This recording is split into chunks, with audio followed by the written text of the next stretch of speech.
Democrats from California to Washington are slamming Trump's decision to deploy the National Guard. Senator Cory Booker accusing Trump of hypocrisy, pointing to his treatment of the January 6th rioters.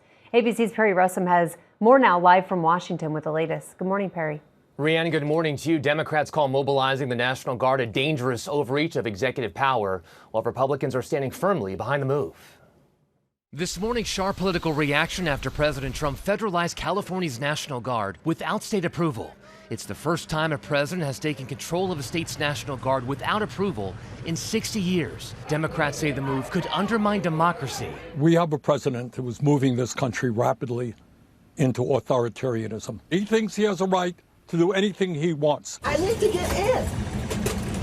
On Sunday, California Congresswoman Maxine Waters addressing National Guard members after being blocked from entering a federal detention facility to check in on a Union president detained during an ICE raid. I don't know why you're in my city.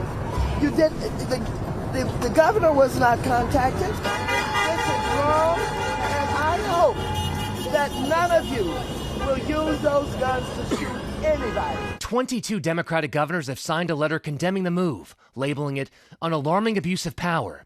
It comes as Republicans defend the president's move, saying it was necessary to maintain law and order. I think the president did exactly what he needed to do. These are federal laws. We have to maintain the rule of law. One of our core principles is maintaining peace through strength. We have to be prepared to do what is necessary. The White House says the deployment was necessary given recent violence against ICE agents, saying the administration has a zero-tolerance policy for criminal behavior and violence, especially when that violence is aimed at law enforcement officers trying to do their job. Before Saturday, the last time a president sent Guard troops in to deal with civil unrest without a governor's cooperation was in 1965.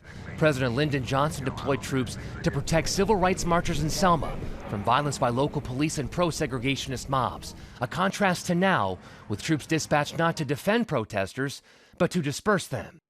And with more protests expected this week and tensions rising between state and federal authorities, legal experts say the standoff could lead to a landmark test of presidential power and states' rights.